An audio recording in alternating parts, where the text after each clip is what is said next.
नमस्कार दोस्तों, आपका स्वागत है गणित के गुरुजी यूट्यूब एजुकेशनल चैनल पर। दोस्तों, आज का जो वीडियो है वह है स्पीडी की रिवाइज योरसेल्फ रेलवे सामान्य अध्ययन की वॉल्यूम 2 पर आधारित। दोस्तों, इस बुक में विगत 30 वर्षों का हल प्रश्न पत्र सहित दिया गया है। 1992 से लेकर 2022 तक के रेलवे में आए सभी प्रश्न इसमें दिए गए हैं। दोस्तों, काफी महत्वपूर्ण बुक है ये, और केवल रेलवे के लिए ही नहीं, बाकी सभी अन्य परीक्षाओं के लिए जिसमें सामान्य ज्ञान पूछा जाता है, उन सभी परीक्षाओं के लिए यह बुक उपयोगी है। दोस्तों, इस बुक में काफ़ी सारे सेट्स दिए गए हैं। यदि आप कम समय में अधिक तैयारी करना चाहते हैं तो यह बुक आपके लिए बेहतर है। तो दोस्तों, हमारे इस चैनल पर यह बुक बिल्कुल शुरू से करवाई जा रही है, तो अच्छा अवसर है आपके लिए। बिल्कुल शुरू से इस बुक को कंप्लीट कीजिए हमारे साथ और अपनी तैयारी को बेहतर कीजिए। तो दोस्तों, आज हम करेंगे स्पीडी की रिवाइज योरसेल्फ पृष्ठ संख्या 151, यानी सेट नंबर 151। तो चलिए दोस्तों, फिर शुरू करते हैं। पहला प्रश्न है, सोडियम कार्बोनेट का रासायनिक सूत्र क्या है? दोस्तों, सोडियम कार्बोनेट का रासायनिक सूत्र है Na2CO3। अगला प्रश्न, प्रश्न नंबर 2, पानी के द्वारा ऊपर की तरफ लगने वाले बल को क्या कहते हैं? दोस्तों, पानी के द्वारा ऊपर की तरफ लगने वाले बल को उत्प्लावन बल कहते हैं। अगला प्रश्न, प्रश्न नंबर 3, एकाइनोडर्मेटा समूह के प्राणी विशेष रूप से कहाँ रहते हैं? दोस्तों, एकिनोडर्मेटा समूह के प्राणी विशेष रूप से समुद्र में रहते हैं। अगला प्रश्न, प्रश्न नंबर 4, सबसे अधिक विविधता किसमें पाई जाती है? दोस्तों, सबसे अधिक विविधता लैंगिक जनन में पाई जाती है। अगला प्रश्न, प्रश्न नंबर 5, जंतुओं का सबसे बड़ा समूह कौन है? दोस्तों, जंतुओं का सबसे बड़ा समूह है आर्थ्रोपोडा। अगला प्रश्न, प्रश्न नंबर 6, बर्फ का पानी पर तैरने का क्या कारण है? दोस्तों, बर्फ का पानी पर तैरने का कारण है उसका घनत्व कम होना। अगला प्रश्न, प्रश्न नंबर 7, एम कक्षा यानी सेल में समाहित इलेक्ट्रॉनों की संख्या कितनी होती है? दोस्तों, एम कक्षा यानी सेल में समाहित इलेक्ट्रॉनों की संख्या 18 होती है। अगला प्रश्न, प्रश्न नंबर 8, भ्रूण कहाँ पर विकसित होता है? दोस्तों, भ्रूण जो है गर्भाशय में विकसित होता है। अगला प्रश्न, प्रश्न नंबर 9, ऑक्सिन हार्मोन्स किस में पाया जाता है? दोस्तों, ऑक्सिन हार्मोन्स पौधा में पाया जाता है। अगला प्रश्न, प्रश्न नंबर 10, पानी में एक मोल में कितने अणु मौजूद होते हैं? दोस्तों, पानी में एक मोल में 6.02 इंटू 10⁻23 अणु मौजूद होते हैं। अगला प्रश्न, प्रश्न नंबर 11, मधुमक्खी के काटने पर किसका प्रयोग किया जाता है? दोस्तों, मधुमक्खी के काटने पर बेकिंग सोडा का प्रयोग किया जाता है। अगला प्रश्न, प्रश्न नंबर 12, बल की परिभाषा न्यूटन के किस गति से प्राप्त होती है? दोस्तों, बल की परिभाषा न्यूटन के प्रथम नियम से प्राप्त होती है। अगला प्रश्न, प्रश्न नंबर 13, कौन जानवर अपना लिंग बदल सकता है? तो दोस्तों, वह जानवर है स्नेल जानवर जो अपना लिंग बदल सकता है। अगला प्रश्न, प्रश्न नंबर 14, हेलोजन गैस का परमाणु क्रमांक कितना है? दोस्तों, हेलोजन गैस का परमाणु क्रमांक 17 है। अगला प्रश्न, प्रश्न नंबर 15, जल को पंकिल जल से किस विधि के द्वारा अलग किया जा सकता है? दोस्तों, जल को पंकिल जल से निष्पंदन विधि के द्वारा अलग किया जा सकता है।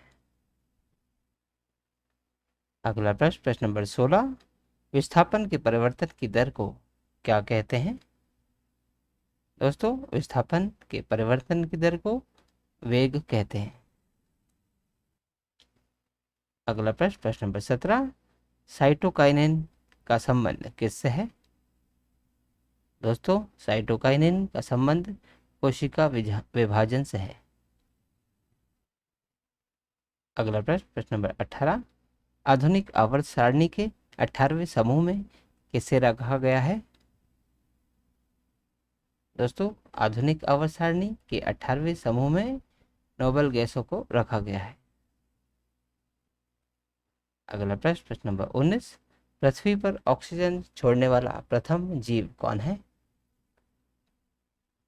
दोस्तों, पृथ्वी पर ऑक्सीजन छोड़ने वाला प्रथम जीव है साइनोबैक्टीरिया। अगला प्रश्न, प्रश्न नंबर 20, फास्फोरस के एक परमाणु में कितने संयोजी इलेक्ट्रॉन होते हैं? दोस्तों, फास्फोरस के एक परमाणु में 5 संयोजी इलेक्ट्रॉन होते हैं।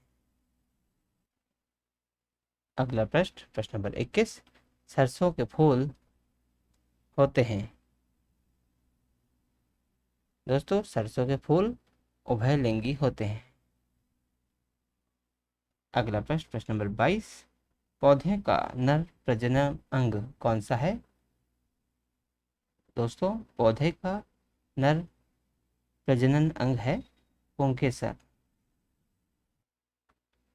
अगला प्रश्न, प्रश्न नंबर 23, ऑक्सीजन में कार्बन को जलाने पर क्या उत्पन्न होता है?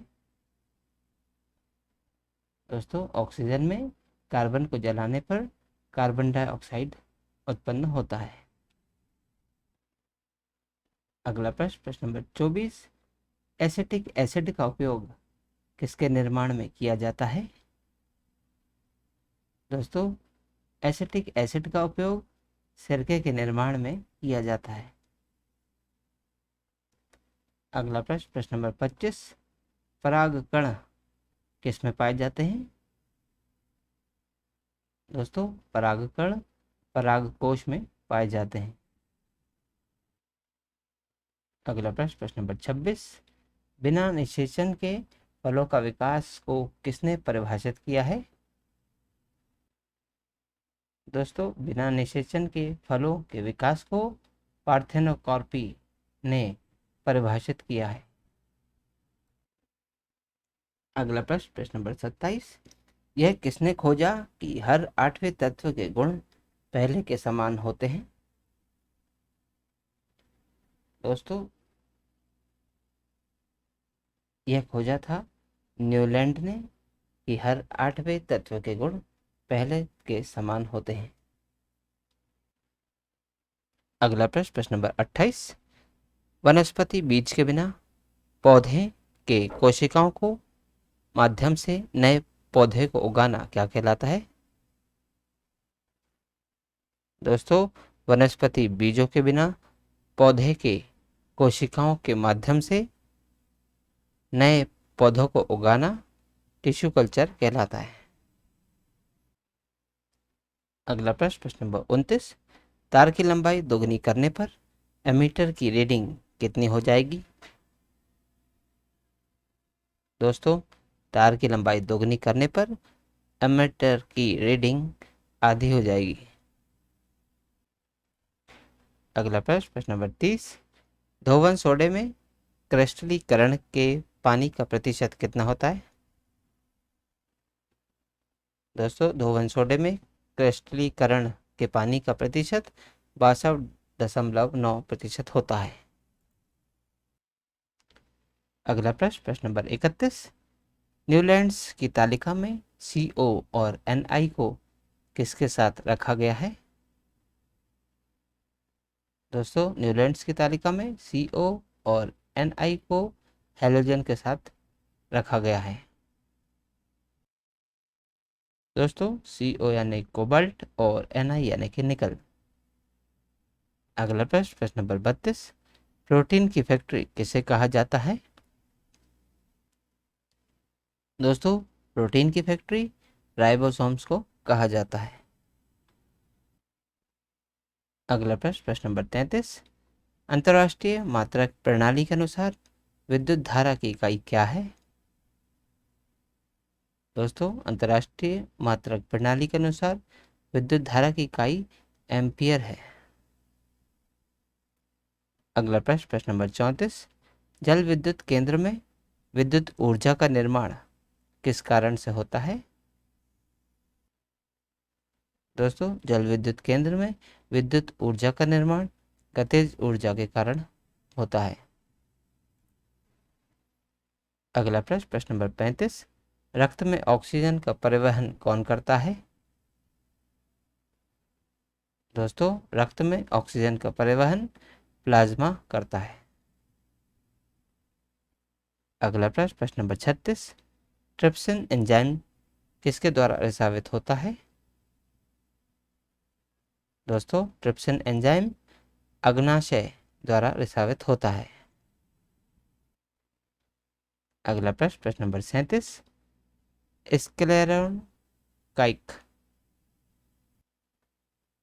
स्क्लेरेकाइक ऊतकों में किस प्रकार की कोशिकाएं होती हैं? दोस्तों, स्क्लेरेकाइक ऊतकों में मृत कोशिकाएं होती हैं। अगला प्रश्न, प्रश्न नंबर 38। एक वस्तु पर बल लगने के बाद भी कोई कार्य शून्य होगा यदि उसका विस्थापन कैसा होगा? दोस्तों, एक वस्तु पर बल लगने के बाद भी यदि कार्य शून्य होता है तो उसका विस्थापन भी शून्य होता है।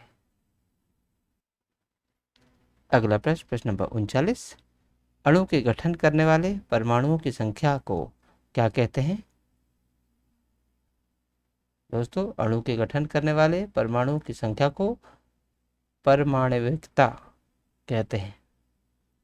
तो दोस्तों, आज की इस प्रश्नावली में कुल 39 प्रश्न थे जो हमारे द्वारा पूर्ण किए जा चुके हैं। दोस्तों, यदि आप इसका PDF प्राप्त करना चाहते हैं तो आप हमारे टेलीग्राम चैनल से जुड़ सकते हैं। दोस्तों, हमारे टेलीग्राम चैनल में इस YouTube चैनल के सभी वीडियोस के PDF मुफ्त में अवेलेबल है। तो आज ही जाइए और तुरंत ज्वाइन कीजिए और सभी वीडियोस के PDF को मुफ्त में डाउनलोड कीजिए और अपनी तैयारी को बेहतर कीजिए। और दोस्तों, यदि आप इस चैनल पर नए हैं तो चैनल को सब्सक्राइब कर लीजिए, वीडियो को लाइक कीजिए तथा इसे अन्य लोगों के साथ भी शेयर कीजिए। दोस्तों, मिलते हैं अब अगले वीडियो में अगली प्रश्नावली के साथ। तब तक के लिए नमस्कार।